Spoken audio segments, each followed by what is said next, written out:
கிராம மிஷனரி இயக்கம் வழங்கும் கிராமிய நேரம் என்ற இந்த நிகழ்ச்சிக்கு உங்களை அன்புடன் வரவேற்கிறோம். கிராம மிஷனரி இயக்கம் கடந்த 27 ஆண்டுகளாக சிறுவர் மற்றும் வாலிபர் மத்தியில் ஊழியம் செய்து வருகிறது. 800க்கும் மேற்பட்ட மிஷனரிகளோடு தமிழ்நாட்டில் உள்ள 38 மாவட்டங்கள் உட்பட ஆந்திரா, ஒடிசா, கர்நாடகா, சத்தீஸ்கர், ஜார்க்கண்ட் மற்றும் மத்திய பிரதேசம் ஆகிய மாநிலங்களிலும் நற்செய்தி பணியை செய்து வருகிறது. எமது இலக்கு 1,00,000 கிராமங்கள், 7,000 மிஷனரிகள், ஒவ்வொரு மாநிலத்திலும் 500 மிஷனரிகள். எமது தரிசனம் என் ஆட்டுக்குட்டிகளை மேய்ப்பாயாக என்ற வசனத்தின்படி கிராமங்களில் உள்ள சிறுவர் மற்றும் வாலிபர்களை கிறிஸ்துவுக்குள் வழிநடத்தி அவர்கள் மூலம் கிராமங்களை சுவிசேஷ மயமாக்குதல், சந்திக்கப்படும் சிறுவர் மற்றும் வாலிபர்களை நாளைய தலைவர்களாகவும் ஊழியர்களாகவும் உருவாக்குதல், ஒவ்வொரு கிறிஸ்தவரையும் ஆத்தும ஆதாயம் செய்கிறவராக மாற்றுதல். இப்பொழுதும் எமது நிகழ்ச்சிகளை ஜெபத்துடன் பார்த்து பயனடையுங்கள். செயல்படும் கிறிஸ்தவர்களாக தேவனுக்கு உங்களை அர்ப்பணிப்பது உறுதி. உங்ககிட்ட ஒரு நிமிஷம் பேசலாமா? ஒரு டிராஃபிக்கான ரோடில் ஒரு மான் மட்டும் ஓரமாக நின்றுட்டே இருந்துச்சா. நிறையா பேர் அந்த வழியாக போனாங்களா, ஆனால் யாருமே கண்டுக்கவே இல்லை அந்த மானை. அப்போ ஒரே ஒரு கார் மட்டும் அந்த இடத்துல நின்று இருந்துச்சான். அந்த காரில் இந்த நபர் கீழே இறங்கி வந்தாராம். இறங்குறத அந்த மான் பார்த்த உடனே அந்த மான் ஒரு திசையை நோக்கி போச்சான். இவரும் அந்த திசையை நோக்கி அந்த மான் பின்னாடியே போனாரா. போகும்போது அங்கே போய் பார்த்தா அந்த மானோட குட்டி கண்ணியில் சிக்கிருந்துச்சான். இதை பார்த்தோடனே இவரும் அந்த கண்ணிலேருந்து அந்த மானை காப்பாற்றி வெளியே எடுத்துட்டாராம். அப்போ அவர் அந்த இடத்துல நின்னோடனே அந்த மானும் மானோட குட்டியும் நன்றி சொல்கிற விதமாக அவர்கிட்ட போயிடுச்சான். இதே போல் தான் நம்மளோட வாழ்க்கையிலையும் எத்தனையோ பேர் இந்த உலகத்தில் பாவத்தின் அடிமையில் சிக்கியிருக்காங்க. அவங்கக்கிட்ட போய் ஏசு உங்கள் பாவத்தின் அடிமையிலேருந்து காப்பாற்றுகிறவர் அப்படின்னு சொல்லி அவங்களையும் பாவத்தின் அடிமையிலேருந்து காப்பாற்றணும். என்ன ஃப்ரெண்ட்ஸ், எல்லாரும் பாவத்தின் அடிமையிலேருந்து காப்பாற்றுவீங்களா? பாய். ஹலோ நேயர்களே, உங்ககிட்ட ஒரு நிமிஷம் பேசலாமா? ஒரு மர வியாபாரி தன்னுடைய எல்லா மரப்பொருட்களையும் ஒரு எலி சேதப்படுத்துறத பார்த்துட்டே இருந்தாரு. அந்த எலியை பிடிக்கிறேன்னு சொல்லி ஒரு எலி பொறியையும் வச்சாரு. சில நாட்கள் கழித்து பார்க்கும்போது அந்த எலி பொறிக்குள்ள அந்த எலி மாட்டி தவிக்கிறத பார்த்தாரு. ஆனா அவருக்கு ரொம்பவுமே சந்தேகமா இருந்துச்சு. ஏன் தெரியுமா? அது இவ்வளவு நாள் சேதப்படுத்தின அந்த மரத்தினாலதான் அந்த எலி பொறியவே அவர் செஞ்சிருந்தாரு. இதே போலத்தான் நம்ம வாழ்க்கையில வர ஒரு சின்ன கஷ்டத்துல நம்ம அப்படியே துவண்டு போயிடுறோம். வேதத்துல கூட வாசிக்கிறோம், ஆபத்து காலத்தில் நீ சோர்ந்து போவையானால் உன் பலன் குறுகினதுன்னு போட்டிருக்கு. நம்மளை விடுவிக்கிற இயேசப்பா நம்ம கூடவே இருக்காங்கிறத நம்ம மறந்துடவே கூடாது. நம்மளோட ஆபத்து காலத்துல இருந்து நம்மளை விடுவிக்க அவர் வல்லமையுள்ளவர். பூமியின் குடியிலே நீங்கள் எல்லோரும் கர்த்தருக்கு கம்பீரமாக பாடுங்கள், மகிழ்ச்சியோடு கர்த்தருக்கு ஆராதனை செய்து ஆனந்த சத்தத்தோடு அவர் சந்நிதி முன் வாருங்கள்.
Holy, holy, holy, holy, life இயேசுவின் செல்லங்கள். ஆவியும் கனியும் அன்பு சந்தோஷம் சமாதானம் நீடிய பொறுமை தயவு நற்குணம் விசுவாசம் சாந்தம் நிச்சய இறக்கம் இப்படிப்பட்டவருக்கு ஒன்றும் விரோதமாய் பணமான ஒன்றும் இல்லை. விருப்பத்தின்படிதான் அதை செய்றீங்களா? இந்த ஒரு வார்த்தை என்னோடு கூட அநேக காரியங்களை கற்றுக் கொண்டு போகப்படுகிற ஒரு வாழ்க்கை. அருமையான இந்த செய்தி கேட்கிற சகோதர சகோதரி, உங்கள்கிட்ட கேட்டா நீங்க இப்ப எந்த இடத்துல இருக்கிறீங்க, என்ன வேலை பார்க்குறீங்க, என்ன படிக்கிறீங்க, யோசிச்சு பாருங்க. உங்களுடைய விருப்பத்தின்படிதான் அதை செய்றீங்களா? இயேசு கிறிஸ்துவின் இனிய நாமத்தினாலே கிராம மிஸ்டர் இயக்க குடும்பத்தின் சார்பாக கிராமிய நேரம் இந்த நிகழ்ச்சிக்கு உங்களை அன்போடு கூட வரவேற்கிறோம். தொடர்ந்து எனக்காக நாங்கள் செய்து வருகிற ஊழியத்திற்காக நீங்கள் ஜெபித்து வருகிறீர்கள் என்று கர்த்தருக்குள் நான் நம்புகிறேன். தொடர்ந்து நீங்கள் ஜெபியுங்கள். ஆண்டவர் எங்களுடைய ஊழியத்தில் பெரிய ஒரு அறுவடையை கொடுக்கும்படி நீங்கள் ஒவ்வொரு நாளும் ஜெபித்து கொள்ளுங்கள். 780க்கும் அதிகமான மிஸ்டரிகளை இந்த ஊழியத்தோடு கூட இணைந்து ஊழியம் செய்கிறார்கள். ஒருவேளை அவர்கள் மூலியமாக ஆலயமில்லாத கிராமங்களிலே ஆண்டவர் தம்முடைய வல்லமை விளங்க செய்யும்படி நாங்கள் ஜெபியுங்கள். அற்புத அடையாளங்களோடு கூட எங்களுடைய மிஸ்டரிகளை கொண்டு தம்முடைய வசனத்தை உறுதிப்படுத்தி கொள்ளும்படி நீங்கள் ஜெபியுங்கள். ஒருவேளை இன்னும் எங்களுடைய எல்லா விதமான தேவைகள் சந்திக்கப்படும்படி நீங்கள் ஜெபித்து கொள்ளும்படி அன்பாய் வேண்டுகிறேன். ஒருவேளை எங்களிடத்தில் இருக்கிற இந்த மிஸ்டரிகளும் போதாது, நாங்கள் ஜெபித்து வருகிறோம். எப்படியாவது இந்தியா முழுவதிலும் 7000 மிஸ்டரிகளை எழுப்ப வேண்டும் என்று சொல்லி நாங்கள் கர்த்தருக்குள் விசுவாசத்தோடு கூட நாங்கள் ஜெபித்து வருகிறோம். அந்த தரிசனம் நிறைவேறும்படிக்காக நீங்கள் ஜெபியுங்கள். கர்த்தர் உங்கள் ஜெபத்து கேட்டு பெரிய காரியங்களை செய்வார். ஆண்டவர் கொடுத்திருக்கிற பெரிய ஒரு தரிசனத்தை முன்னெடுத்து செல்கிறவர்களுக்காக ஆண்டவர் எங்களோடு கூட பேசினார். 100 நற்செய்தியாளர்கள் தேவை. நற்செய்தியாளர்கள் என்றாலே என்ன? அன்று இந்த விஎம்எம் ஊழியத்திற்கு கொடுத்திருக்கிற இந்த தரிசனத்தை, இந்த பாரத்தை ஜனங்களுக்கு போய் சேர்ப்புகிற நற்செய்தியாளர்கள். இந்த ஊழியத்திற்காக ஜெபிக்கிறவர்களை எழுப்ப வேண்டும். ஊழியம் செய்கிற மிஸ்டரிகளை எழுப்ப வேண்டும். ஒருவேளை இந்த ஊழியத்தை தாங்குகிறவர்களை எழுப்ப வேண்டும். ஒருவேளை இந்த செய்தியை கேட்கிற நீங்கள் ஏதாயும் உருவத்தில் வேலை பார்த்துக்கிட்டே இருக்கிறீங்களா? உங்கள் மனசில் ஏதாயிலும் ஆண்டவருக்கென்று நான் ஊழியம் செய்யணும்னு சொல்லி மனசில் ஆசை இருக்குதா? நீங்கள் ஒரு நற்செய்தியாளர்களாக வரலாம். ஒருவேளை ஆண்டவர்களோடு கூட பேசும், என்னோடு கூட தொடர்பு கொள்ளுங்கள். இதற்கான ஒரு சின்ன ஒரு ஆலோசனைகளும் பயிற்சிகளும் உங்களுக்கு கொடுக்க ஆயத்தமாக இருக்கிறோம். நீங்கள் இருக்கிற இடத்துல வேலை பார்த்து கொண்டே இல்லை பிஸ்னஸ் செய்து கொண்டே கிடைக்கிற நேரங்களில் அங்காங்கே இருக்கிற திருச்சபைகளிலே, முகாம்களிலே, சிறுவர் முகாம்கள், வாலிபர் முகாம்களிலே ஜெபக்கொடுகளை, நற்செய்தி பணிகளை தேவனுடைய தரிசனத்தை சுமந்து கொண்டு போய் செய்யலாம். ஜெபியுங்கள். ஆண்டவர் உங்களோடு கூட பேசுவார். என்னோடு கூட தொடர்புங்கள். கர்த்தர் உங்களை ஆசீர்வதிப்பார். இப்பொழுதும் ஆண்டவர் அம்மோடு கூட பேசும்படி ஒரு விஷயம் நாங்கள் ஜெபிக்கலாம். பேசுவது நீங்கள் அல்ல, பரிசுத்த ஆவியானவரே என்று எழுதியிருக்கிறதே. எங்கள் ஒவ்வொருவரோடு கூட உங்களுடைய வார்த்தைகளை கொண்டு நீர் பேசும், நீர் மகிமைப்படும். இயேசு நாமத்தினால் பிதாவே, ஆமென். இன்றைக்கு உங்களோடு கூட பேசும்படி ஆண்டவருடைய சமூகத்திலே நான் ஜெபித்த போது ஆதியாகமம் 39ஆம் அதிகாரம் 1வது வசனம் முதல் பகுதி. யோசேப்பு எகிப்திற்கு கொண்டு போகப்பட்டான். இந்த ஒரு வார்த்தை ஆண்டவர் என்னோடு கூட அநேக காரியங்களை கற்றிருந்தது. கொண்டு போகப்படுகிற ஒரு வாழ்க்கை. அருமையான இந்த செய்தியை கேட்கிற சகோதர சகோதரி, உங்கள்கிட்ட கேட்டால் நீங்கள் இப்போ எந்த இடத்துல இருக்கிறீங்க, என்ன வேலை பார்க்குறீங்க, என்ன படிக்கிறீங்க, யோசித்து பாருங்கள். உங்களுடைய விருப்பத்தின்படி தான் அதை செய்கிறீங்களா? இல்லவே இல்லை. மற்றவர்களால் நீங்கள் கொண்டு போகப்பட்டிருக்கிறீர்கள். பாருங்க, இந்த யோசேப்புடைய வாழ்க்கையில் என்ன நடக்கிறது? இவன் ஆசைப்பட்டு எகிப்திற்கு வரல, இவன் விருப்பப்பட்டு எகிப்திற்கு வரல. மற்ற சகோதரனால் விற்கப்பட்டு எகிப்திற்கு கொண்டு போகப்படுகிறான். மீதியானியர்களே, ஒட்டகங்களிலே அவன் பிரயாணப்பட்டு இந்த எகிப்திற்கு வந்து சேர்கிறான். ஒருவேளை செல்லும் திசை, செல்லும் இலக்கு தெரியாத ஒரு யோசேப்பாக என்ன நடக்கிறனே தெரில. ஆனால் இவன் மற்றவர்களால் அழைத்து வரப்படுகிறான், கொண்டு வரப்படுகிறான். எனக்கு ஆண்டவர் என்னோடு கூட பேசும்போது ஆண்டவர் சொல்லி கொடுத்திருந்த செய்தி கேட்குற அநேகர் உங்கள் விருப்பத்தின்படி நீங்கள் இருக்கிற இடத்துல இருக்கலை, உங்கள் விருப்பத்தின்படி நீங்கள் வேலை பார்க்கல. நான் பிஏ இங்கிலீஷ் லிட்ரேச்சர் படிக்க நினச்சேன், ஆனால் என்னை போய் ஹிஸ்ட்ரியில் போய் சேர்த்து விட்டாங்க. இன்ஜினியரிங் படிக்கணும்னு நினச்சேன், என்னை போய் டாக்டருக்கு போய் படிக்க வச்சுட்டாங்க. படிக்கிற பிள்ளைகள் கூட்டால் நான் என் விருப்பத்தின்படி என்னங்க என் வாழ்க்கை நடக்குது, எல்லாமே மற்றவர்களால் கொண்டு வரப்படுகிறேன், அவங்க விரும்பி என்னை இதை செய்ய சொல்கிறாங்க. இப்படி புலம்புகிறவங்க நிறைய பேர் இருக்கும். ஒருவேளை திருமணமான கணவனும் சரி மனைவியும் சரி, அவங்க நிறைய பேர் சொல்கிறத கவனிச்சிருக்கிறேன். என் ஆசைப்பட்ட லைஃப் நான் வாழலைங்க, மற்றவர்கள் ஆசைப்பட்டு இப்படிப்பட்ட வாழ்க்கை வாழும்படி நான் கொண்டு வரப்பட்டிருக்கிறேன். ஒருவேளை நான் ஒரு பட்டணத்தில் இப்பொழுது வசித்து கொண்டு இருக்கிறேன், என் ஆசையெல்லாம் இங்கே இருக்கிறதில்ல, என் ஊரில் அங்கேயே இருந்தால் நல்லா இருக்கும், எப்படா அந்த ஊருக்கு போகுவேன் அப்படின்னு சொல்லி என் மனசு ஏங்குறது என்று சொல்வார்கள். ஒருவேளை அநேக நாடுகளில் ஒருவேளை செட்டில் ஆகிருக்கிற வேலை பார்க்கிறவங்கள்ட்ட கேட்டால் எப்பொழுது என் இந்திய தேசத்திற்கு நான் போவேன், என் கிராமத்திற்கு போவேன், என் பட்டணத்துக்கு போவேன், என் உறவினர்களோடு கூட நான் தங்கியிருப்பேன் என்று புலம்பலோடு கூட தான் அநேகர் இருப்பார்கள். அருமையான தேவனுடைய பிள்ளைகளை, உங்களையும் போன்றுதான் இந்த யோசேப்பும் ஒன்று. அவன் கொண்டு வரப்படுகிற வாழ்க்கை வாழுகிறான் பாருங்கள்.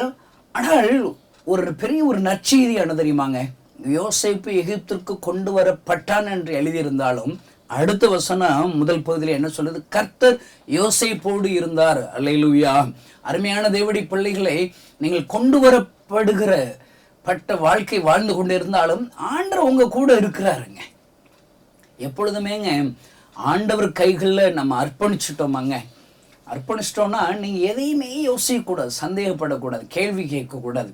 நான் அடிக்கடி என்னுடைய வாழ்க்கையில் நினச்சிக்கிறேன், நான் கொயவன் கையில் இருக்கிற மண்ணு போல.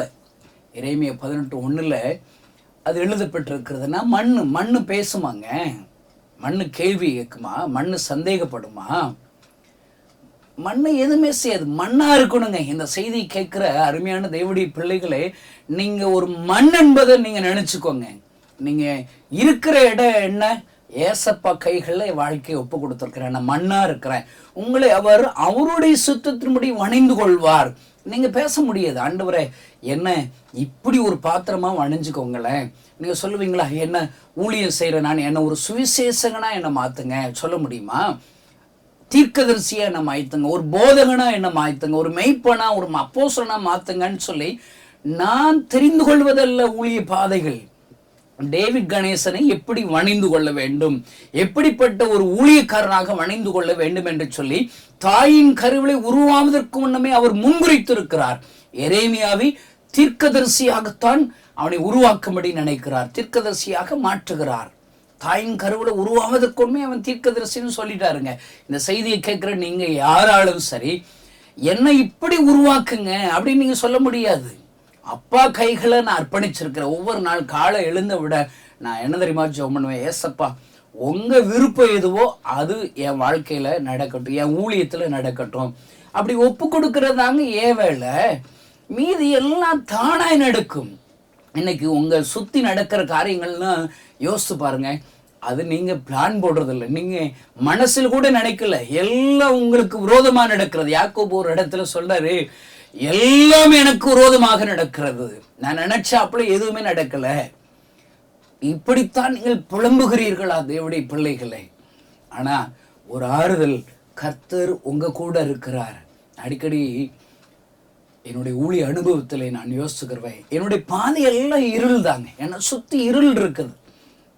ஆனால் ஒரே ஒரு உணர்வு இருக்கிறது ஐயா, யாரோ ஒருவருடைய கரம் என் வலது கையை ஒருவர் பிடித்திருக்கிறார், அவர் என்னை அழைத்து சென்று கொண்டே இருக்கிறார். அல்லேலூயா. அவர் யாருங்க? ஏசப்பா தாங்க, ஏசப்பா தான். அவர் என்ன கையை பிடிச்சிருக்கிற உணர்வு எனக்கு தெரியுது, ஆனா என்னால பார்க்க முடியல, எதையும் கேட்க முடியல, இருளுக்குள்ளாகத்தான் இருக்கிறேன். ஆனால் என்னை பிடித்து வழிநடத்துகிறவர் என் ஆண்டவர் ஐயா, ஆண்டவரை. அவர் என்ன சரியான பாதையிலே நடத்து செல்வார். யோசேப்பு எகிப்திற்கு தன்னுடைய விருப்பம் இல்லாதபடி கொண்டு வரப்படுகிறான், ஆனால் ஆண்டவர் அவனோடு கூட இருக்கிறார். அவன் வாழ்க்கையை குறித்து திட்டமிடுகிறார், பிளான் பண்ணி கொண்டிருக்கிறார். ஒருவேளை நிறைய நேரம் தனக்கு விரோதமா சகோதரர்கள் எழும்புறாங்க, குழி வெட்டுறாங்க, நிர்வாணப்படுத்துறாங்க, வித்துடுறாங்க. இதெல்லாம் என்ன நடக்குன்னே தெரியல. அவன் அமைதியாக இருக்கிறான். அருமையான தேவனுடைய பிள்ளைகளே, நீங்க கர்த்தர் என் கூட இருக்கிறார், என்ன நடக்குதுன்னு பார்ப்போம்னு சொல்லி அமைதியா இருந்து பழகுங்க. எல்லா ஆண்டவருடைய நாம மகிமைக்காக தான் நடக்கும். யோசேப்புடைய வாழ்க்கையில் முடிவு என்ன?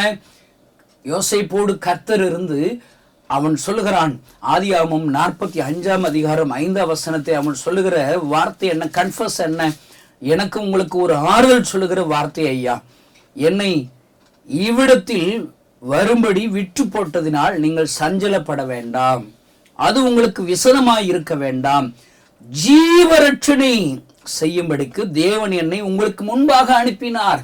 அருமையான தேவனுடைய பிள்ளைகளை, கொண்டு போகப்படுகிற ஒரு வாழ்க்கை வாழ்ந்து கொண்டிருக்கிறீர்களா? எதற்காக? ஆண்டவர் இதற்கு பின்பாக ஒரு திட்டம் வைத்திருக்கிறார். என்ன திட்டம்?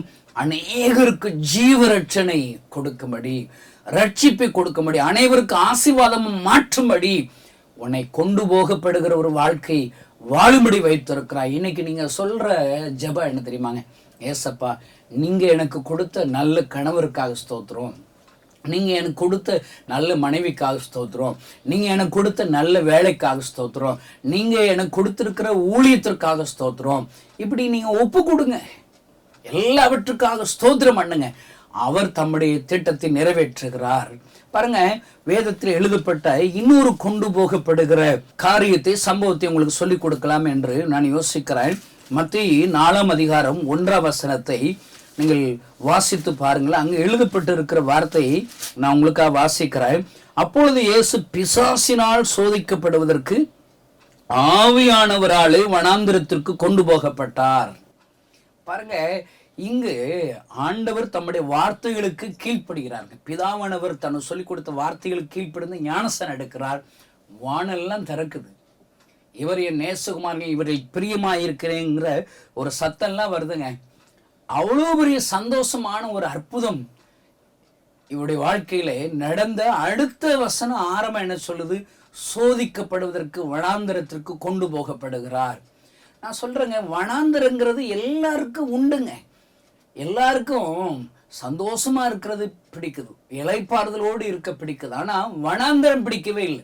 நான் படிக்கிற காலங்களில் ஸ்கூலுக்கு போறது பிடிக்கும், ஃப்ரெண்ட்ஸோட ஊர் சுத்துறது பிடிக்கும், சந்தோஷமா ஜாலியா இருக்கிறது பிடிக்கும். ஆனா பரீட்சை எனக்கு பிடிக்கவே பிடிக்காதுங்க. இன்னைக்கு எனக்கு மாத்திரம் இல்லை, இந்த சத்தத்தை கேட்கிற உங்க எல்லாருடைய வாழ்க்கையில அப்படிதான். ஆனா அந்த பரீட்சையில நீங்க பாஸ் பண்ணி தான் ஆகணும். ஒவ்வொரு நாளும் உங்களுடைய வாழ்க்கையில பரீட்சை நடக்கும். அந்த பரீட்சையில பாஸ் பண்ணும்போது தான் தேவன் தம்முடைய மனதில் இருக்கிற அந்த தரிசனத்தை உங்கள் வாழ்க்கையில நிறைவேற்றுவார். இந்த பரீட்சையில ஃபெயில் ஆனீங்கன்னா இன்னும் கொஞ்சம் உங்க வாழ்க்கையில நடக்க வேண்டிய அற்புதங்கள் தாமதமாகுங்க, தாமதமாகும். அருமையான அந்த செய்தியை கேட்கிற சகோதரேஸ்வர், ஏன் உங்க வாழ்க்கையில ஆண்டவன் கொடுத்திருக்கிற வாக்கு துத்தம், அந்த அற்புதம் தாமதமாகிறது? அவர் வைக்கிற பரீட்சையில நீங்க ஃபெயில் ஆயிருப்பீங்க. ஆபிரகாமுக்கு பரீட்சை வைக்கிறார், சோதிக்கிறார். உன் பிள்ளைய ஈசாக்க பலியிடுன்னு சொல்றார். அவன் பரீட்சையில பாஸ் பண்ணிட்டாங்க. ஆண்டவர் அவனை பிளஸ் பண்றார். அருமையான தேவனுடைய பிள்ளைகளை, இங்கு மத்தேயு 4 அதிகாரம் 1 வசனத்துல பரிசுத்த ஆவியானவராலே வனாந்திரத்திற்கு கொண்டு போகப்படுகிறார். இன்றைக்கு உங்க சூழ்நிலைகள் வனாந்திரமா இருக்குதா? பிசாசன் என்ன சோதிக்கிறான் பிரதர், சொல்றீங்களா? இந்த சோதனையில் நீங்க ஜெயிக்கணும். அவர் தாங்க பிசாச உங்க வாழ்க்கையில அனுமதிக்கிறார், பாடுகளை அனுமதிக்கிறார், நெருக்கங்களை அனுமதிக்கிறார்.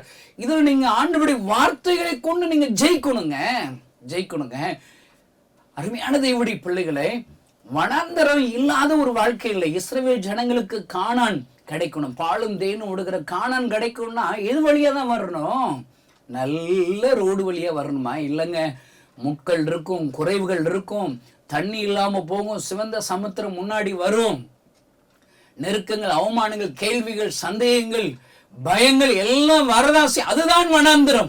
இந்த வனாந்திரத்தின் வழியாகத்தான் நீ கானானுக்குள் பிரவேசிக்க முடியும். பாருங்கள், பரிசுத்த ஆவியானவராலே இயேசு கிறிஸ்து வனாந்திரத்துக்கு கொண்டு போகப்படுகிறார். அங்கு பிசாசனவன் சோதிக்கிறான். சோதனையிலே ஆண்டவர் தம் வேத வசனங்களை கொண்டு ஜெயிக்கிறார். நான் சொல்றேங்க, பிசாசு கொண்டு வருகிற எல்லா சோதனைகளையும் நீங்க ஜெயிக்க வேண்டிய வழி என்ன தெரியுமாங்க? அந்த ஊழியக்கார்ட்ட போனா எனக்கு ஜோமனினா அது நல்லது நடக்கலாம். ஆனால் நான் சொல்றேன், முதல்ல வேத வசனங்களை கொண்டுதான் பிசாசு ஜெயிக்க முடியும். வனாந்திரத்தில் ஜெயம் எடுக்க முடியும் ஐயா, ஜெயம் எடுக்க முடியும். இரண்டாவது கொண்டு போகப்படுகிற வாழ்க்கை. இன்னும் மூன்றாவது ஒரு காரியத்தை உங்களோடு கூட பேசும்படி ஆண்டவர் எனக்கு சொல்லிக் கொடுத்தார். சங்கீதம் 23 1ஆம் வசனம் 2வது வசனத்தை வாசித்து பாருங்க. எல்லாருக்கும் மனனமா தெரியும். கர்த்தர் என் மெய்ப்பரா இருக்கிறார், நான் தாழ்ச்சி அடையேன். ரொம்ப சந்தோஷமான ஒரு வாழ்க்கைங்க. ஆண்டவர் உங்கள்கிட்ட மெய்ப்பரா இருக்கிறாங்க. நீங்க வாட்டுக்கு ஆடுகள் போயிட்டே இருக்க வேண்டியதானங்க. அவர் தான் மெய்ப்பர். உங்களுக்கு யாருங்க மெய்ப்பர்? உங்களை நீங்களே மேய்ச்சிக்கிறீங்களா? உங்க ஞானம் உங்களை மேய்க்குதா? உங்க கல்வி உங்களை மேய்க்குதா? உங்க ஐஸ்வர்யம் உங்களை மேய்க்குதா? அப்ப நீங்க தாழ்ச்சி அடைஞ்சிருவீங்க. உங்கள் மெய்ப்பர் யாரு? என்ன வழி நடத்துறது யார்? கர்த்தர் என் மெய்ப்பரா இருக்கிறார். இந்த கணேசன் யார் கைகளே ஒப்பு கொடுக்கப்பட்டிருக்கிற 25 வருடங்களாக ஏசப்பா கைகள்ல என் வாழ்க்கையை ஒப்பு கொடுத்திருக்கிறார். அவர் தான் என்னுடைய மெய்ப்பர். இந்த கிராம மிஷனரிக்கு ஊழிய குடும்பத்திற்கு அவர் தான் மெய்ப்பர். அதனால் ஒரு நாளும் என்னை ஆண்டவர் வெட்கப்படுத்தினதில்லை, தாழ்ச்சி அடைந்ததில்லை. அங்கே எனக்கு சொல்லுகிற ஆறுதல் வார்த்தை என்ன தெரியுமா? அவர் என்னை புல்லுள்ள இடங்களில் மேய்த்து, அல்லேலூயா, அமர்ந்த தண்ணீர் அண்டைகள் கொண்டு போய் விடுகிறார்.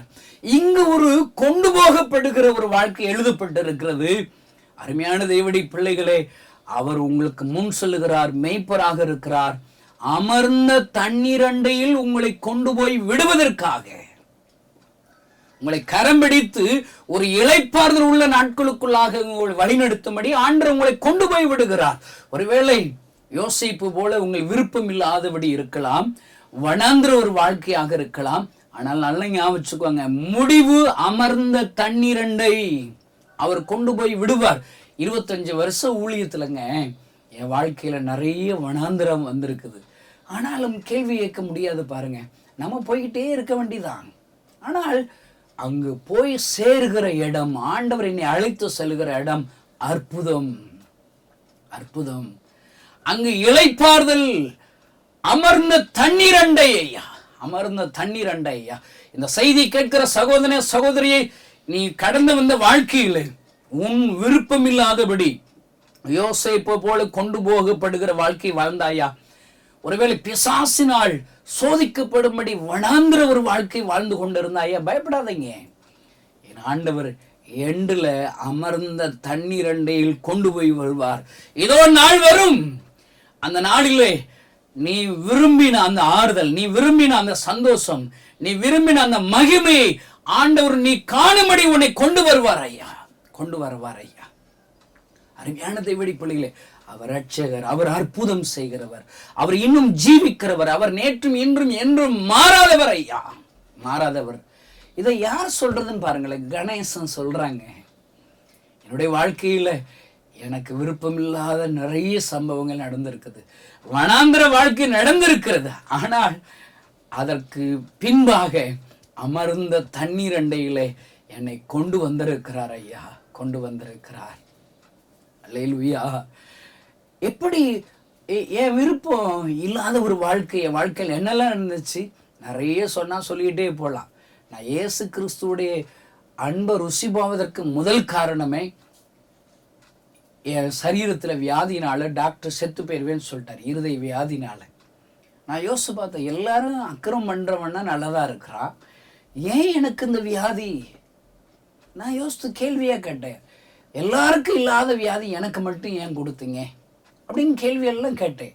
ஆனால் ஆண்டவர் அப்படிப்பட்ட பாடுகளோடு கூட இருந்த என்னுடைய வாழ்க்கையில ஒரு நாள் இயேசுவை சந்திக்கும்படி, இயேசுவை தேடும்படி, இயேசு கிறிஸ்து எனக்கு சுகம் தருவார் என்ற நம்பிக்கையோடு கூட ஆலயத்திற்கு செல்ல ஆரம்பித்தேன். ஆண்டவர் எனக்கு அற்புதம் செய்து விட்டார். இன்றைக்கு உயிரோடு கூட வைத்திருக்கிறார். அநேக நாட்கள் ஐயோ இப்பொழுது வனாந்திர வாழ்க்கை வாழும் போதெல்லாம் அந்த அற்புதம் என் ஞாபகத்துக்கு வருகிறது. அந்த அற்புதத்தை சொல்லி சொல்லி ஆண்டவர் கையில மறுபடியும் என் வாழ்க்கையை அர்ப்பணிக்கிறேன். இப்படிப்பட்ட ஒரு அற்புதம் செய்கிறவர் என்னோடு கூட வருகிறார். நிறைய நாட்கள்ல யோசேப்பு போல கொண்டு போகப்படுகிற நாட்கள் தான் இருக்குது. அநேக பாடுகள், பினான்சியல் ஸ்ட்ரகிள்கள், அவமானம், நிந்தைகள், பிசாசினால் சோதனை வரத்தான் செய்கிறது. ஆனால் எனக்கு ஒரு ஆறுதல் என்ன தெரியுமாங்க, என் ஆண்டவர் என்னோடு கூட இருக்கிறார் ஐயா. அவர் அற்புதம் செய்கிற ஆண்டவர். யோசேப்போடு கர்த்தருடைய கரம் இருந்தது, இந்த கணேசனோடு இயேசுவின் கரம் இருக்கிறது ஐயா. அந்த கரம் அற்புதம் செய்கிற கரம், ஆறுதல் அளிக்கிற கரம், சுகமாக்குகிற கரம், வழிகளை அடைக்கப்பட்ட வழிகளை திறக்கிற கரம், சிவந்த சமுத்திரத்தை இரண்டாக பிளக்கிற கரம், எரியோக்கோலை மாற்றி போடுகிற கரம், மரித்த லாசருவை உயிரோடு கூட எழுப்புகிற கரம் ஐயா. யோசேப்போடு கர்த்தர் இருந்தார். 25 வருடங்களாக அவர் இருக்கிறார் ஐயா. என்னை பயன்படுத்த எதற்காக யோசிப்பாத்திர, ஏன் ஆண்டவரே எவ்வளவு வனாந்திர ஒரு வாழ்க்கை வாழ்ந்தேன், ஏன் இவ்வளவு என் சரீரத்தில் வியாதி பாடுகள், அப்படியெல்லாம் கேள்வி கேட்டோம். இப்பொழுது 700க்கும் அதிகமான மிஸ்டரிகளை கொண்டு ஆயிரக்கணக்கான லட்சக்கணக்கான ஜனங்களுக்கு பிரயோஜனம் உள்ள ஒரு ஊழியக்காரனாக என்னை மாற்றி விட்டாரே. இப்படிப்பட்ட ஜீவரட்சனை கொடுக்கும்படிக்கு என்னை வனாந்திர பாதையிலே நடத்தினதற்காக என் ஆண்டவருக்கு நன்றி செலுத்துகிறேன். எனக்கு ஒரு வியாதியை கொடுத்து மரண பயத்தோடு கூட சில வருடங்கள் நான் அழுததற்காக நான் ஆண்டவரை ஸ்தோத்திரம் பண்ணுகிறேன். ஏனென்றால் அப்படிப்பட்ட பாதைகளை நான் வந்ததினால்தான் இன்றைக்கு அநேக இயேசு அறியாத கிராமப்புற ஜனங்களுக்காக, சிறுபிள்ளைகளுக்காக, வாலிபர்களுக்காக ஜீவரட்சனை கொடுக்கும்படி என்னை மாற்றி இருக்கிறாரே, நான் மாற முடிகிறதே. அருமையான தேவனுடைய பிள்ளைகளை, இன்றைக்கு உங்கள் வனாந்திரத்தை குறித்து கேள்வி கேட்காதிருங்கள். ஐயோ, என் விருப்பம் இல்லாத கொண்டு போகப்படுகிற ஒரு வாழ்க்கை வாழ்ந்து கொண்டிருக்கிறேன் என்று சொல்லி நீங்கள் புலம்பாதிருங்கள். கொஞ்ச நாள் அமைதியா இருங்க, ஸ்தோத்திரம் பண்ணிக்கிட்டே இருங்க. ஒரு நாள் வரும், ஒரு நாள் வரும். இப்படிப்பட்ட பாடுகள் என்னுடைய வாழ்க்கையில் வந்ததற்காக உமக்கு நன்றி ஆண்டவரே என்று சொல்லி யோசேப்பு போன்ற நீங்கள் சாட்சி சொல்லுகிற ஒரு நாள் வரப்போகிறது. காத்திருங்கள் ஐயா. ஜெபிப்போமா. அவர் கைகளை உண்மையும் உத்தமத்தோடு, முழு இருதயத்தோடு, விசுவாசத்தோடு கூட அர்ப்பணிப்போமா. மண்ணை போன்று அர்ப்பணிப்போமா. பரலோகத்தில் இருக்கிற எங்கள் அன்பு தகப்பனை, இந்த செய்தியை கேட்டுக்கொண்டிருக்கிற ஒவ்வொருவருக்காக ஜெபிக்கிறேன். ஐயோ, நான் யோசேப்பு போன்று கொண்டு போகப்படுகிற ஒரு வாழ்க்கை வாழ்ந்து கொண்டிருக்கிறேனே. பிசாசினால் வனாந்திரத்திலே சோதிக்கப்படுகிறேனே. புலம்புகிற ஒவ்வொருவருக்கும் ஆண்டவரே, அமர்ந்த தண்ணீர் அண்டையிலே கொண்டு போய் விடுகிறீர், விடுவீர் என்ற நம்பிக்கையை இந்த செய்தியை கேட்கிற ஒவ்வொருவருக்கும் தருவீராக. இந்த கணேசனுக்கு தந்தீரே, இந்த செய்தியை கேட்கிற ஒவ்வொருவருக்கும் தருவீராக. இன்றைக்கு ஒரு புதிய அற்புதங்கள் நடப்பதாக, புதிய வழிவாசல் திறப்பதாக. அமர்ந்த தண்ணீரண்டியில் கொண்டு போகப்படுகிற அந்த அனுபவத்தின் ஆண்டவர் எனக்கு தந்த அந்த அற்புதத்தை செய்தார் என்று ஒவ்வொருவரும் சாட்சி சொல்லட்டும், சாட்சி சொல்லட்டும். ஆண்டவரே, இயேசு கிறிஸ்துவின் நாமத்தினாலே உம்முடைய ஊழியக்காரனாகிய நான் இவர்கள் ஒவ்வொருவரையும் ஆசீர்வதிக்கிறேன். இந்த செய்தி கேட்டுக்கொண்டிருக்கிற ஒவ்வொரு மீதும் உம்முடைய வல்லமை இப்பொழுதே வருவதாக. அடைக்கப்பட்ட வாசல்கள் இயேசுவின் நாமத்தால் திறக்கப்படுவதாக.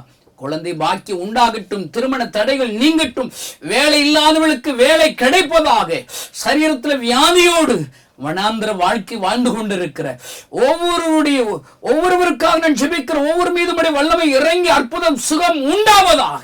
கேன்சர் கட்டிகள் மறைவதாக, பலவீனங்கள் இயேசுவின் நாமத்தினாலே மறைவதாக, அற்புதம் நடப்பதாக. அநேகர் சாட்சி சொல்ல உதவி செய்யும் அப்பா. நீர் அப்படியே செய்யப்படுவதற்காக ஸ்தோத்திரம். இயேசுவின் நாமத்தினால் பிதாவே, ஆமென். இந்த செய்தி நிச்சயமாக உங்களை செயல்பட தூண்டிருக்கும் என விசுவாசிக்கிறோம். நீங்களும் எங்களோடு இணைந்து தேவனுக்காக ஏதாவது செய்ய விரும்புகிறீர்களா? கீழ்கண்ட எங்களது ஊழிய திட்டத்திற்காக ஜெபிக்க முன்வரலாமே. தமிழ்நாடு மற்றும் பிற மாநிலங்களிலும் ஆலயம் கட்ட தேவையாய் உள்ள 1000 கிராமங்களில் இடம் வாங்கி ஆலயம் கட்டப்பட ரூபாய் 5 லட்சமோ அல்லது அதில் ஒரு பகுதியோ கொடுத்து ஆலயம் கட்டி கொடுப்போர் எழும்ப ஜெபியுங்கள். சூனேமியால் எலிசாவுக்கு ஒரு அறை வீட்டை கட்டி கொடுத்தது போல புதிய மிஷனரிகள் தங்கி பயிற்சி எடுப்பதற்கு ரூபாய் 2 லட்சம் கொடுத்து ஒரு மிஷனரி வீட்டை கட்டி கொடுப்போர் எழும்ப ஜெபியுங்கள். நாம் சந்திக்கும் வாலிபர்கள் மற்றும் ஆரம்ப விசுவாசிகளை கிறிஸ்துவுக்குள் வளரச் செய்ய ரூபாய் 300 கொடுத்து முழு வேதாகமும் வாங்கி கொடுப்போர் எழும்ப ஜெபியுங்கள். நாம் பணி செய்யும் 8 மாநிலங்களிலும் உள்ள 880 மிஷனரிகளை மாதந்தோறும் ரூபாய் 10,000 கொடுத்தோ அல்லது இயன்ற காணிக்கையை கொடுத்தோ தாங்குவோர் எழும்ப ஜெபியுங்கள். தமிழ்நாடு மற்றும் பிற மாநிலங்களிலும் துரிதமாக சுவிசேஷம் அறிவிக்கவும் பின்தொடர் பணிக்காகவும் சுவிசேஷ வாகனங்கள் வாங்கி கொடுப்போர் எழும்ப ஜெபியுங்கள். தங்கள் வாலிப மற்றும் சிறு பிள்ளைகள் ரட்சிக்கப்பட, அபிஷேகிக்கப்பட மற்றும் இயேசுவுக்கு சாட்சியுள்ள பிள்ளைகளாக வளர கண்மணி பிள்ளைகள் இயேசுவுக்காக திட்டத்தில் தங்கள் பிள்ளைகளை இணைக்கிற பெற்றோர்கள் எழும்ப ஜெபியுங்கள். இந்தியா முழுவதிலும் இன்னும் துரிதமாக நம் மிஷனரி பணிகள் நடக்க மாதந்தோறும் அல்லது வருடத்திற்கு ஒரு முறையாவது ரூபாய் 1000 கொடுத்து எழுப்புதல் விரும்பும் பங்காளர் திட்டத்தில் இணைகிற அநேகர் எழும்ப ஜெபியுங்கள். மேலும் எங்களோடு தொடர்பு கொள்ள விரும்பினால் திரையில் காணும் எங்கள் முகவரியும் குறித்துக் கொள்ளுங்கள். கிராம மிஷனரி இயக்கம், தபால் பெட்டி எண் 51, விருதுநகர் 626001. இந்த நிகழ்ச்சியையோ அல்லது எங்கள் ஊழியத்தையோ நீங்கள் தாங்க விரும்பினால் எங்கள் தொலைபேசி எண்ணை குறித்துக் கொள்ளுங்கள். 7378000444. கர்த்தர் தாமே உங்களை ஆசீர்வதிப்பாராக.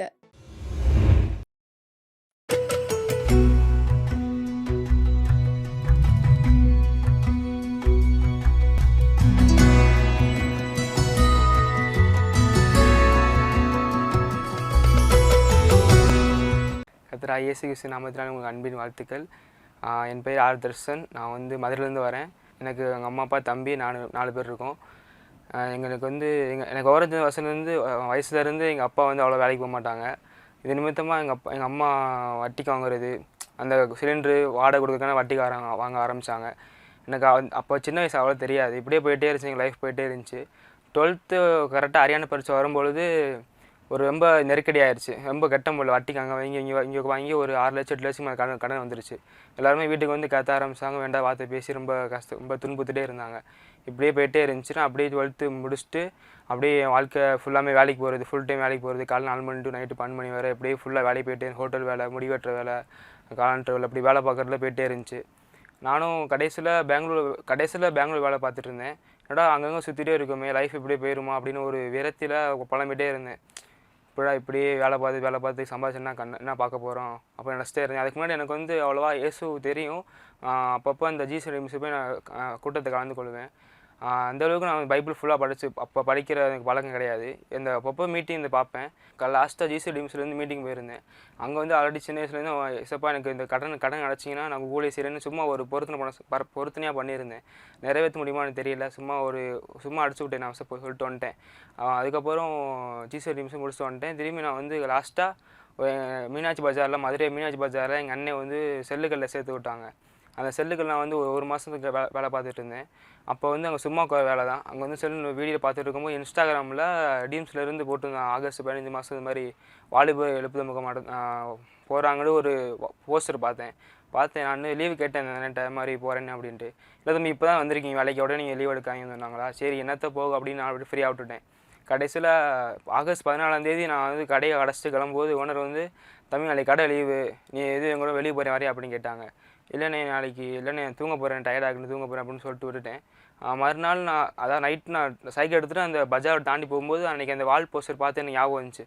அதனால் ஆகஸ்ட் 15 ஒரு மீட்டிங் பார்த்தேன் ஞாபகம் வரைக்கும் அப்படின்னு திரும்பி நான் இன்ஸ்டாகிராம் போய் அந்த போஸ்டர் பார்த்தேன். இது மாதிரி அங்கே பாளையங்கோட்டை திருநெல்வேலி அங்கே நடக்குதுன்னு போட்டிருந்தாங்க. சரி நம்ம ட்ரை பண்ணுவோன்ட்டு வீட்டில் போய் அம்மாட்ட நாளைக்கு போகிறேம்மா அப்படின்னு சொல்லிட்டு அம்மாட்ட காசு யாரும் வாங்கிட்டு நான் மறுநாள் காலையில் ட்ரெயினே கிளம்பி வந்துட்டேன். இறங்கி அங்கே பாளையங்கோட்டைக்கு வந்து உட்காந்துட்டேன். அதாவது அதுக்கு முன்னாடி இப்போ ஏங்கி அழுது கிடையாது. அப்போ வந்து இது மாதிரி டேவிட் அண்ணன் இருக்காங்க, இருக்கேன் பிஎம் இருக்கு, எனக்கு அந்தளவுக்கு தெரியாது. நான் சரி மோகன் சேனை வந்து பேச போகிறாங்க ஒரு ஆவலாக இருந்தேன். அப்போ நம்ம டேவிட் அண்ணன் கணேசன் வந்து பேசினாங்க. சரி என்னத்தை பேச போகிறேன், நான் சும்மா அப்படியே அசால்ட்டாக உட்காந்துருந்தேன். நல்லா ஆரம்பத்தை அப்படியே காமெடியாக போச்சு. அதுக்கப்புறம் இந்த யாரையே அனுப்புவோம், யாரும் அது காரியம் போகணும் வசனம் சொல்லி ரொம்ப பாரமாக பேசினாங்க. அந்த வசனம் பேச ஆரம்பிச்சதுலேருந்து முடிக்கிற வரைக்கும் என்னென்னு தெரியல. எனக்கு அப்படியே என்னை அறியாமலே நான் கண்ணுலேருந்து தண்ணீர் அப்படியே வர ஆரம்பிச்சிட்டே இருந்துச்சு. என்னால் அதை கண்ட்ரோல் பண்ணி டைம் நானும் தொடச்சி வச்சு பார்க்குறேன். ஒரு மெய் மருந்து போயிட்டேன் அந்த மீட்டிங்கில்.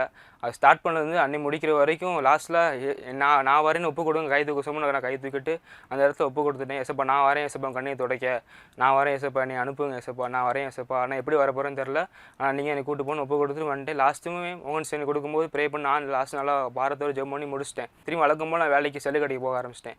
இப்படி போயிட்டு இருந்துச்சு. ஒரு வாரம் போச்சு. போச்சு, 2 வாரம் போச்சு. கரெக்டாக ஆகஸ்ட் 28ஆம் தேதி வெள்ளிக்கிழமை நான் வந்து கடையில் வேலை பார்த்துட்டு இருந்தேன். அப்போ எங்கள் அண்ணன் வந்தாங்க. எப்பயும் கடைக்கு வராத எங்கள் அண்ணன் வந்தாங்க. வந்து நீ போய் செல்லுக்கு இப்போ பார்க்க வரேன்னு சொல்லியிருந்தாங்க. வந்தாங்க. வந்து என்ன சொன்னாங்க, இது மாதிரி டேவிட்டை நான் பார்த்தேன் அப்படின்றாங்க. டேவிட்னு பார்த்தீங்கன்னா அவங்க எப்போ நீங்கள் வருவாங்க, ஆனால் வரமாட்டாங்கன்னொடனே, இல்லைடா அவங்கள பார்த்தேன் அப்படின்னோடனே, ஆனால் வந்திருக்க மாட்டாங்க, நல்லா நீங்கள் உத்து பாருங்க அப்படின்னோடனே, இல்லைடா அவங்க வந்தாங்க, நல்லா பார்த்தேன் அப்படின்னோடனே, அந்த கார் என் கடை இங்கே இருக்குன்னா கார் அங்கே தான் இருக்குது. நான் அப்படியே இந்த காரை உத்து நோக்கி பார்த்துட்டே இருந்தேன். ஒரு அரை மணி நேரம் 1 மணி நேரமாக 3/4 நேரம் ஆயிடுச்சு. நானும் கார் உத்து நோக்கி பார்த்துட்டே இருந்தேன். கரெக்டாக அண்ணன் வந்தாங்க. ஓடி போய் அண்ணன் நீங்களும் அப்படின்னு நிறைய பேசணும். அப்புறம் அண்ணன் சொன்னாங்க, சரி நீ ஊழியத்துக்கு வாடா, உனக்கு எல்லாம் நல்லாயிருக்கும் அப்படின்னாங்க. ஆனால் எனக்கு வர ஆசையாக தானே இருக்குது. ஆனால் வீட்டில் இந்த மாதிரி என்னோட சுச்சுவேஷன் பற்றி சொன்னேன். அண்ணன் வாத சொன்னாங்க, நீ ஏசப்பன் நம்பி வா, எல்லாம் அவரை பார்த்துக்குருவாரு, நீ இருக்கிறத விட ஏசப்பன் குடும்பத்தை வந்து சூப்பர் நடத்துவார் அப்படின்னு சொல்லிட்டு போயிட்டாங்க. நான் திரும்பி திங்க மாதிரி அவன்கிட்ட நிறைய பேசு அப்படின்னு சொல்லிட்டு போயிட்டாங்க. சரி நானும் அப்படியே நார்மலாக போய் கடையை கொண்டு மாறினா, கடை திறக்கும் போது அந்த நீ நம்பி வா ஏசப்பனை பார்த்துக்கோன்னு சொல்ல அந்த வார்த்தை வந்து எனக்கு ஃபுல்லாமே அந்த மைண்டில் ஓடிட்டே இருந்துச்சு. நானும் ஃபுல்லாக அந்த ஏன்னா அது சம்மந்தமாக அந்த வார்த்தை வருது, ஏன்னா இந்த வார்த்தை எதுவும் நம்ம கூட பேசுதுரா அப்படின்னு நானும் ஒரு ஃபீலோட, அது ரொம்ப ஒரு பாரமாக இருந்துச்சு. 3 நாள் பாரமாக இருந்துச்சு. மறுநாள் திங்கக்கிழமை அண்ணன் நைட்டு வரேன்னு சொல்லியிருந்தாங்களே அப்படின்னு அந்த ஒரு எதிர்பார்ப்பு நின்றுட்டே இருந்தேன். அதே மாதிரி அந்த கார் வந்து நின்றுச்சு. அந்த கார் நின்று கரெக்டாக வந்து பார்த்தீங்கன்னா அந்த அன்றைக்கி பார்த்த காரமாக இருக்குன்னு பார்த்தா டேவிடன் கார் தான். நானும் வாரம் பார்த்துட்டே வர நேரத்துக்கு வந்தாங்க. ஓடி போய் அண்ணே இது மாதிரி நான் அன்றைக்கி பார்த்தோன்னே, நீ அடா சேரா அப்படி நல்லா இருந்துச்சா அப்படின்னாங்க. நல்லா இருந்துச்சுண்ணே, சரி ஊழியத்துக்கு வாடா, ஃப்ரீயாகும் வாடா, லீவ் போட்டு வாடா அப்படின்னாங்க. அப்படி அண்ணே சரிண்ணே வரேண்ணே அப்படின்ட்டு இங்கே பஜாரில் மாதத்துக்கு கடைசி செவ்வாய்க்கிழமை லீவ் விடுவாங்க. அண்ணன் திங்கும் போது தாங்க செவ்வாய்க்கிழமை அன்றைக்கி கடை லீவுண்ணே, நான் வேணா அவங்க அன்றைக்கி கேம்பஸ் வரவா அப்படின்னு கேட்டிருந்தேன். சரி நீ வாடா வந்து கால் பண்ணுறா, பிஆர்சி வந்து கால் பண்ணால் அவனுக்கு கார் அனுப்பிச்சுரு அப்படின்னாங்க. எங்கள் அம்மாட்ட அம்மா நாளைக்கு நாங்கள் போகிறேன், சும்மா சுற்றி பார்த்துட்டு வந்துடுறேன், வீட்டில் சும்மா இருக்கிறது போய்ட்டு வந்தோடனே எங்கள் அம்மா சரி ஊர் சுற்றா போகிற, சரி நீ போயிட்டு பார்த்துட்டு வான்ட்டு எங்கள் அம்மா அனுப்பிச்சி விட்டாங்க. நானும் எங்கள் அண்ணன் சொன்னால், அப்போ நீ போகும்போது நீ வெறும் ஃபோன் நம்பர் 2 வாங்கிட்டேன், நீ வெறும் ஃபோன் நம்பர் மட்டும் நம்பி போகாதா, அவ்வளோ பெரிய ஊழியக்காரங்க எப்படி நம்பி நீ தேடி போவ, இடமும் தெரியாது, எப்போ நீ போவ அப்படின்னு சொன்னோன்னே நான் சொன்னேன், இல்லை நீ ஏசப்பாக்கு சித்தம் இருந்தால் நான் போய் பார்த்துட்டு வரேன், இல்லைனா சும்மா வந்துடுறேன் அப்படின்னு சொல்லிட்டு கிளம்பிட்டேன். காலையில் கிளம்பி பஸ் ஏறி இறங்கிட்டேன், பிஆர்சி இறங்கிட்டேன். அவங்க சொன்ன மாதிரி ஃபோன் அடித்தேன், எடுக்கவே இல்லை. ஒரு 3 டைம் 4 டைம் ஃபோன் அடிச்சு கடையில் எடுக்கவே இல்லை. ஐயோ சரி ஏசப்பா சித்தம் இல்லை போல நான் மாதிரியா, சரி நெத்தப்போ அப்படின்ட்டு பஸ்ஸுக்கு ஏற நான் போயிட்டேன். கரெக்டாக ஒரு தாட்டு வந்துச்சு. இந்த வில்லேஜ் டிவி, அந்த வில்லேஜ் மிஸ்னிங் மூமெண்ட் ஒரு யூடியூப்பில் சேனல் இருக்குது. அந்த சேனல் போய் பார்ப்போன்னு கீழே போய் பார்த்தே ஒரு நம்பர் இருந்துச்சு. நம்பர் கால் பண்ணி எடுக்கலை. ஏன்னா நம்பர் கால் பண்ண என்னடா சரி சுத்தமாக இல்லை போலன்னுச்சு. அதை நம்ம ட்ரை பண்ணுவோன்னு ட்ரை பண்ணேன். கரெக்டாக எடுத்துட்டாங்க. நம்ம சந்தோஷம் பேசினேன், பதத்தோட தான் பேசினேன். அண்ணன் சொன்னாங்க, இதுமாரி பதட்டப்படாதீங்க, எங்கே இருக்கீங்க அப்படின்னு கேட்டாங்க. நிற்கிறேனே அப்படின்னு வந்து கார் அனுப்பிச்சி வரேன் அப்படின்னாங்க. வந்து கூட்டிகிட்டு போனாங்க. கூட்டிகிட்டு போய் இது மாதிரி உள்ளே போனோடனே செய்தி உபவாச ஃபாஸ்டிங் ப்ரேயர் ஓடிட்டு இருந்துச்சு. செய்தி நல்லா அங்கே செய்தி மூலமாக நிறைய பேசுனாங்க. நானும் முடிச்சுட்டு வந்துட்டு வெளியே மழை பெஞ்சிட்டுன்னு சொல்லி நின்றுட்டு இருந்தேன். சரி நல்லா தான் இருந்துச்சு. சரி இந்த இடத்துக்கு எப்போ வருமோ தெரில, நான் வருவோம், நம்மளுக்கும் நான் காலை வரும் அப்படின்னு நினச்சிட்டு இருந்தேன். அப்போ கரெக்டாக டேவிட் பண்ணி கை போட்டாங்க. பண்ணி வந்தாங்க. என்னடா பூரா இருக்குது அப்படின்னு, நல்லா இருக்கேனே, நல்லா இருந்துச்சு, கேம்பஸ் சுற்றி பார்த்து நல்லா இருந்துச்சாங்க அப்படின்னு கேட்டாங்க. சூப்பராக இருந்துச்சுண்ணே அப்படின்னு. சரி நாளைக்கு வந்துடுறியா அப்படின்னு கேட்டாங்க. நான் எதுவுமே யோசிக்காமல் சரி வந்துடுறேன் அப்படின்ட்டேன். சரிடா அப்போ நாளைக்கு ட்ரெஸ்ன்னு எடுத்து வந்து கால் பண்ண வந்து கூட்டு போயிரு அப்படின்னாங்க. சரிண்ணே ஊர் இப்போ காசு இருக்காங்க கேட்டாங்க. இல்லை அப்படின்னு மாதிரியா புலம்புனேன். அப்போ ஒரு காசு அமௌண்ட் எடுத்து கொடுத்துட்டாங்க. அப்போ நான் நைட்டு இப்போ ட்ராவல் பண்ணிட்டு காலைல நைட்டு போய் எங்கள் அம்மாட்ட, அம்மா நாளைக்கு ஊழியத்துக்கு போகிறேன் வந்தோடனே சொல்லிட்டேன். எங்கள் அம்மாட்ட உடனே சொல்லிட்டேன். எங்கள் அம்மா என்னடா ஊழியத்துக்கு போய் சும்மா தான் போய்ட்டு வரேன்னு சொல்லி இருந்தேன், எப்போ உடனே ஊழியத்துக்கு போகிறேன்னு ஒரு டிசிஷன் எடுத்தேன் அப்படின்னு கேட்டாங்க. இல்லைம்மா கூப்பிட்டாங்க போகணுன்னு தோணுச்சு, போயிடுறேம்மா, நல்லா அது இதாக இருக்குமா அப்படின்னு. எங்கள் அம்மா அப்போ கொஞ்சம் இதாக இருந்தாங்க. அதுக்கப்புறம் சரி உன்னை எத்தனை வேலைக்கு அனுப்பியிருக்கேன், இதுக்கு அனுப்பல, ஏசப்பா வேலை பார்க்க போகிறேன் அப்படின்னு சரி அனுப்பிச்சி விட்டாங்க. அப்புறம் மறுநாள் இங்கே காலைல கார் ஏறி இங்கே அந்த கேம்பஸ்க்கு வந்துட்டேன். ரொம்ப இப்போ வரைக்கும் ஏசப்பா இங்கே ஒரு 5 மாதம் போகுது. இது வரைக்கும் எங்கள் ஃபேமிலி எந்த ஒரு ப்ராப்ளமும் இல்லை. அதாவது எங்கள் வீட்டில் நான் தான் ரன் பண்ணிகிட்டு இருந்தேன். எங்கள் அப்பா வேலைக்கு போகிறதில்ல.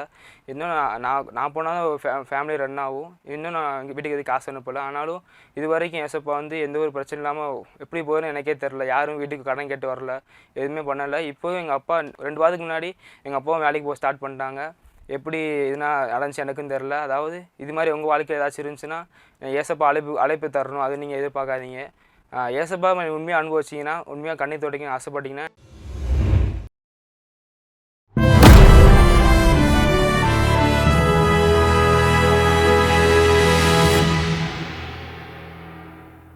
பைபிள் என்ன பார்த்து கேட்கிற கேள்வி என்ன, நான் நினைக்கிறேன் தாவீதின் இடத்துல நான் இருந்திருந்தேன்னா இப்படிலாம் உரியாவெல்லாம் கொண்டிருக்க மாட்டேன் அப்படின்னு பைபிள் வாசிச்சேன்னா நான் சரியா பைபிளை புரிந்து கொள்ளலன்னு அர்த்தம். இங்க ஆண்டவர் சொல்றாரு உங்களுக்கு ஐயோங்கிறாரு. நாங்கெல்லாம் அப்படி இருந்திருந்தோம்னா இப்படி எல்லாம் கொண்டிருக்க மாட்டோம் அப்படின்னு நீங்க சொல்றீங்களே, உங்களுக்கு ஐயோ அப்படிங்கிறாரு. நீ பைபிளே சரியா புரிந்து கொள்ளல, ஒன்ன நீ சரியா புரிந்து கொள்ளவில்லை. மறுபடியும் சொல்லுகிறேன், பைபிளை எப்படி படிக்கணும்? தப்பு செஞ்சவங்க குறித்து படிக்கும் போது ரொம்ப கவனமா படிக்கணும். நீங்க ஒருவேளை அப்படி தப்பு செய்யாத ஒரு நபரா இருக்கலாம், அப்படி தப்பு செய்து விட வாய்ப்பு இருக்கிறது அப்படிங்கிற ஒரு எச்சரிக்கையை அதுல கவனித்துக் கொண்டே படிக்கும் போது அந்த தப்பை செய்யாம இருப்பீங்க. அல்லேலூயா. நான் தாவீது மாதிரிலாம் தப்பு பண்ண மாட்டேன் அப்படிங்கிற மனநிலையோட படிச்சேன்னு சொன்னா அதற்கு விழுவதற்கு அதிக வாய்ப்பு இருக்கிறது. உணர்ந்து கொள்ளுகிறோம், தாவீதே இப்படி தப்பு செஞ்சுட்டாரா, அப்ப நான் இன்னும் கவனமா இருக்கணும், இன்னும் ஜெபத்துல விழிப்பா இருக்கணும். ஆண்டவரே நான் பாவத்துல விழுந்துடாம இருக்க உதவி செய்யுங்க. இதுதான் பைபிள் படிக்க வேண்டிய முறை.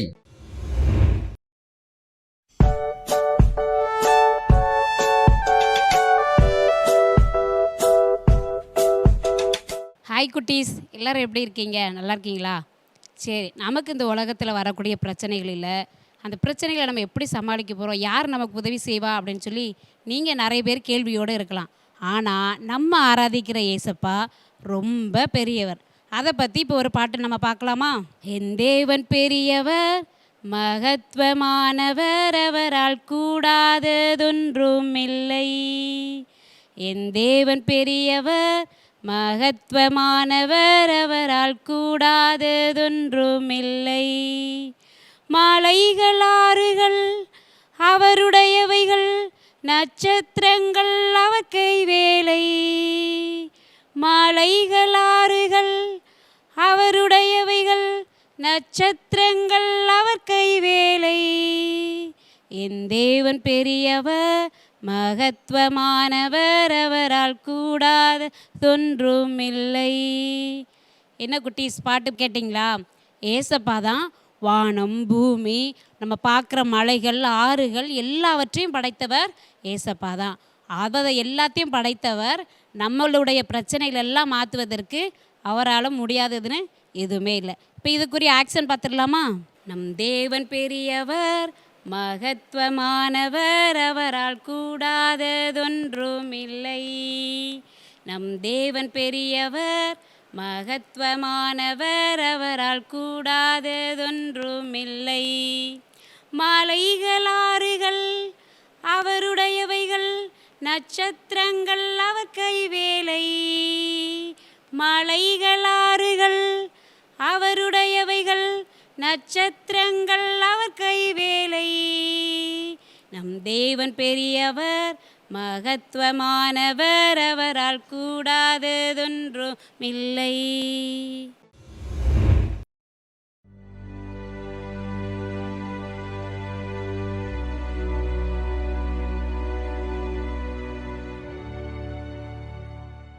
கிராம மிஷனரி இயக்கத்தின் சார்பாக உங்கள் அனைவருக்கும் என் அன்பின் வாழ்த்துக்கள். இப்பொழுது நம்ம கேட்க போற மிஷனரியோட பேர் ஹோரி டன்பூம்.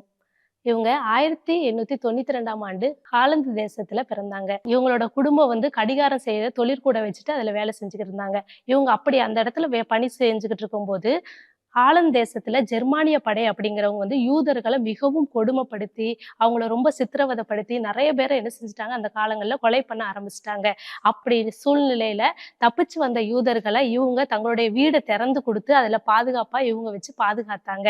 இப்படிப்பட்ட இந்த செய்தியை கேட்ட ஹிட்லர் அரசு என்ன செஞ்சுச்சு அப்படின்னா, இவங்களை 1943ஆம் ஆண்டுல இவங்கள குடும்பத்தோட சிறைச்சாலையில அடைச்சிட்டாங்க. இவங்க சிறைச்சாலை அடைக்கப்பட்டு மிகவும் துன்புறுத்தப்பட்டாங்க. சாப்பாடு கொடுக்காம ஒரு அறையில வச்சு இவங்களை அடைச்சு, இவங்க தகப்பன், அவங்க தங்கை என்று சொல்லி 3 பேரும் மிகவும் சித்திரவதைப்படுத்தப்பட்டாங்க. இந்த சித்திரவதையில அவங்களோட தந்தை இறந்துட்டாங்க. இந்த ஹோரியும் அவங்களுடைய தங்கை பெட்சியும் அந்த இடத்துல வாழ்ந்துட்டு வந்தாங்க. அப்படி வாழ்ந்துட்டு வரும்போது அவங்கள நிர்வாணமா அகோரமாக்கி அவங்கள என்ன செஞ்சாங்க, மிகவும் கேவலப்படுத்தி நடத்தினாங்க. ஆனாலும் அந்த இடத்துல அவங்க என்ன செஞ்சாங்க, ஆண்டவருக்காக நிலைச்சு இருந்தாங்க. அப்படி ஒரு சூழ்நிலையில அவங்களோட தங்கை பெட்சியும் இறந்து போறாங்க. அதுக்கப்புறம் இந்த ஹோரி ஆண்டவருக்காக நான் எப்படியாவது ஏதாவது செய்யணும் அப்படிங்கறதுக்காக அந்த ஹிட்லர் அரசுக்கு தெரியாமையே அந்த சிறைச்சாலையில வச்சே ஒரு சிறிய ஆராதனை ஆரம்பிக்க ஆரம்பிச்சாங்க. ஆரம்பிச்சு டெய்லி 2 ஆராதனை அந்த இடத்துல நடத்தினாங்க. அப்படிப்பட்ட நேரத்துல அவங்களுக்கு உதவியா இருந்தது ஒரு தட்டச்சு வேதாகமம் தான் அவங்களுக்கு ரொம்ப உதவியா இருந்துச்சு. இதன் மூலமா என்ன செஞ்சாங்க, அங்க சிறைச்சாலையில இருக்கிற ஒவ்வொரு யூதர்களுக்கும், அங்க சிறைச்சாலையில் அடைக்கப்பட்ட ஒவ்வொரு மக்களுக்கும் தேவனுடைய அன்பை எடுத்துரைக்க ஆரம்பிச்சாங்க. இவங்களுக்கு அது ரொம்ப மன திருப்தியாயும் தேவனுக்காக நம்ம செய்யற அந்த பணி அப்படின்னு சொல்லிட்டு ரொம்ப மகிழ்ச்சியோடு இந்த பணியை செய்து இருந்தாங்க. தேவனுடைய பெரிதான கிருபையினால இவங்க விடுதலையானாங்க. விடுதலையாகி இதை வந்து பல நாடுகளுக்கு சென்று சிறைச்சாலை தன்னுடைய அனுபவத்தை எல்லாருக்கும் என்ன செஞ்சாங்க, ஒரு சாட்சியை எடுத்து கொண்டு வந்தாங்க. அப்பொழுது 2ஆம் உலகப் போர் நடைபெற்றது. அந்த 2ஆம் உலகப் போர்ல அனாதையாக்கப்பட்ட ஒவ்வொரு நபர்களுக்காக தனித்தனி இல்லம் ஆரம்பிச்சு அவங்க வந்து அவங்களுக்கு ஆதரவு கொடுத்துட்டு வந்தாங்க.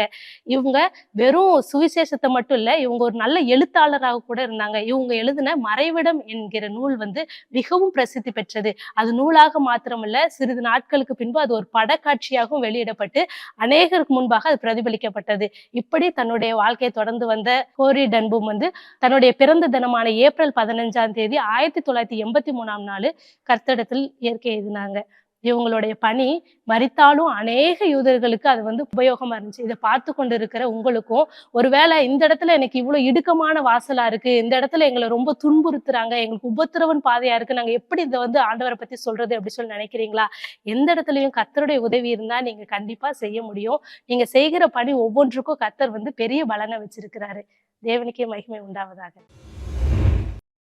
ஒரு நாள் கவலைப்பட்டீங்கன்னா அதற்குரிய ப்ரெஷர் உங்களுக்கு ஏறும். 2 நாள் கவலைப்பட்டீங்க அப்படின்னு சொன்னால் அதற்குரிய ப்ரெஷர் உங்கள் சரீரத்தில் உங்கள் பாதிப்பை உண்டாக்கும். ஏதோ ஒரு கவலை, ஏதோ ஒரு பிரச்சனை நம்மளை வந்து அழுத்தி கொண்டே இருக்கும்.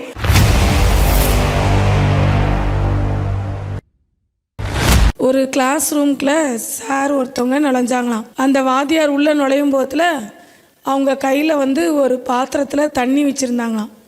அப்போ அந்த ஸ்டூடெண்ட்ஸை பார்த்து கேட்டாங்களாம், என் கையில் இருக்கிற அந்த பாத்திரத்தில் எவ்வளோ தண்ணி இருக்குன்னு சொல்லுங்க அப்படின்னு சொல்லி கேட்டாங்களாம்.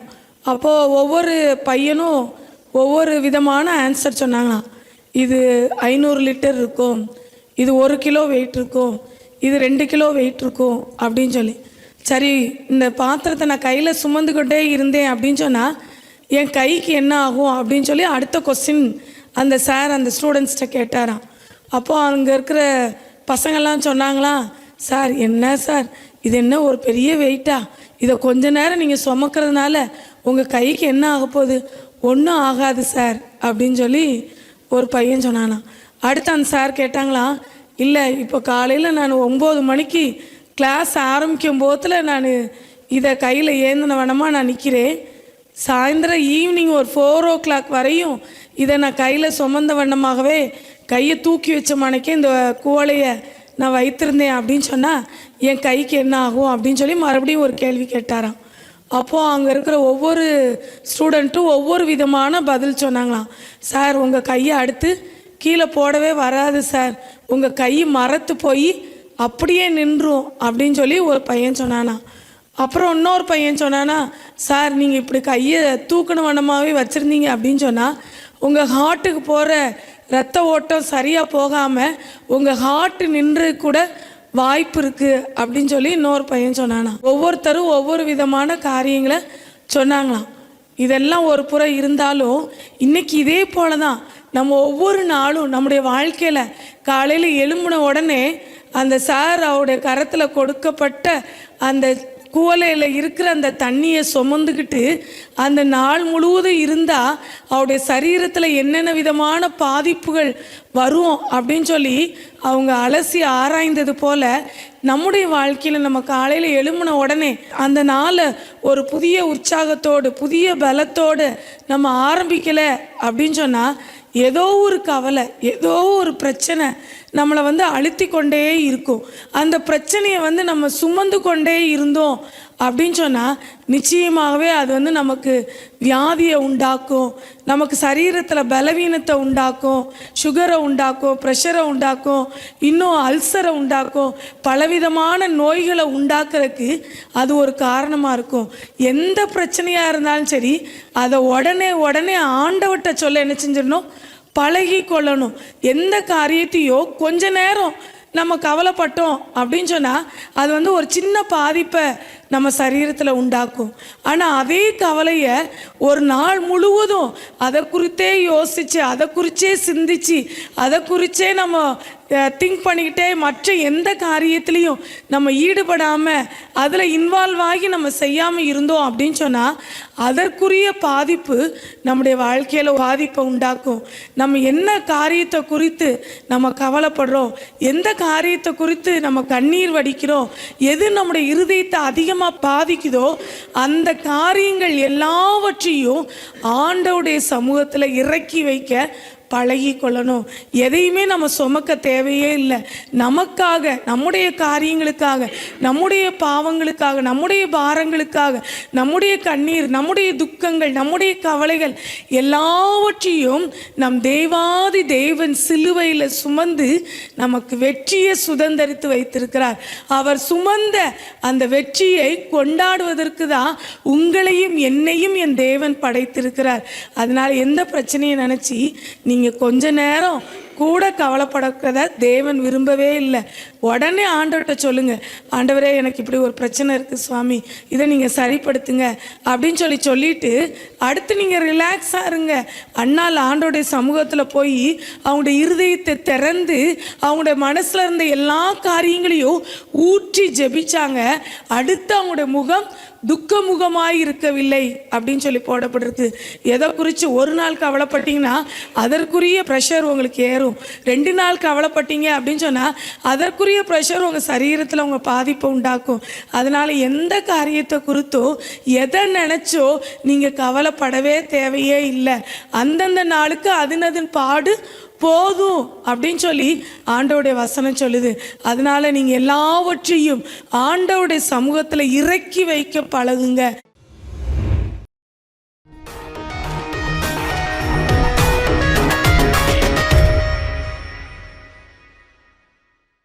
விசுவாச பாதையில் தினமும் நடந்திடுவேன், நியமித்த ஓட்டத்திலே தொடர்ந்து ஓடிடுவேன்.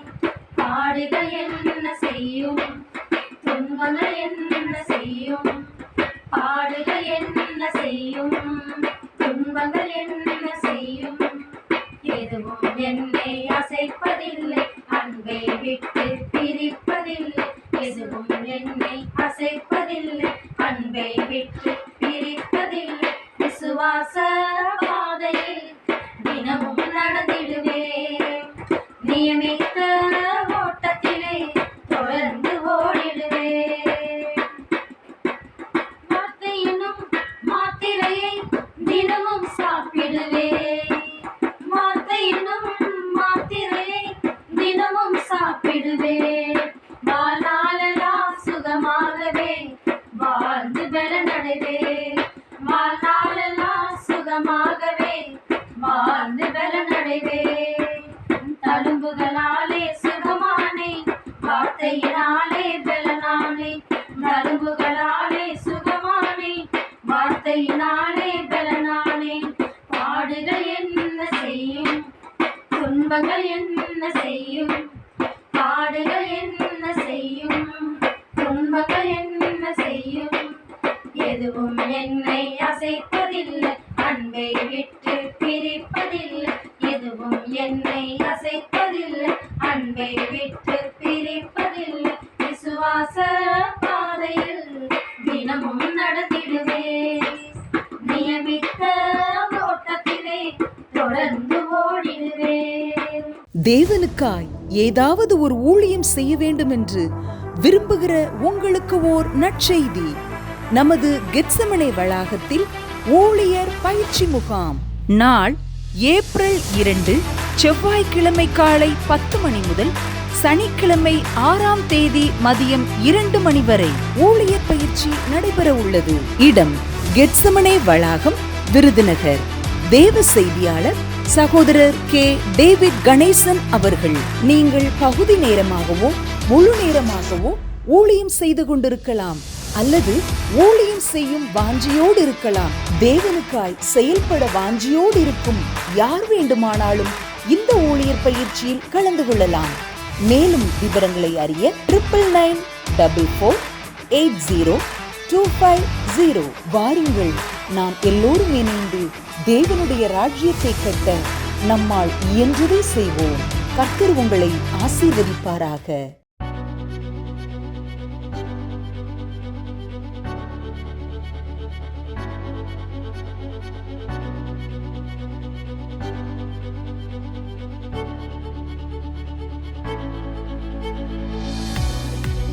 நமது மேட்டுப்பாளையத்தில் கிராம மிஷனரி இயக்கம் நடத்தும் உபவாச கூடுகை.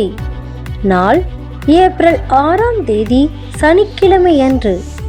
நேரம் காலை 9:30 மணிக்கு. தேவ செய்தியாளர் சகோதரர் கே. டேவிட் கணேசன் அவர்கள்.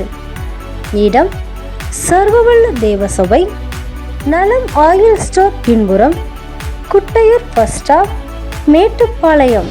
வாருங்கள், ஒன்றிணைந்து ஜெபிப்போம், எழுப்புதலை காண்போம். மேலும் தொடர்புக்கு கிராம மிஷனரி இயக்கம், கோவை 8903430962 6379249135. நமது கோத்தகிரியில் கிராம மிஷனரி இயக்கம் நடத்தும் எழுப்புதல் விரும்புவோர் முகாம். நாள் ஏப்ரல் 6ஆம் தேதி சனிக்கிழமை அன்று. நேரம் மாலை 6 மணி முதல் 8:30 மணி வரை. தேவ செய்தியாளர் சகோதரர் கே. டேவிட் கணேசன் அவர்கள். இடம் பாரிஸ் ஹால், CSI லூக்கா ஆலய வளாகம், கோத்தகிரி. மேலும் தொடர்புக்கு கிராம மிஷனரி இயக்கம், கோத்தகிரி 9841294704 9790450656 9442573708. தேசத்தின் எழுப்புதலுக்காய் திறப்பிலே நின்று ஜெபிக்க வாருங்கள். ஜெபிப்போம், ஜெயம் எடுப்போம். God bless you.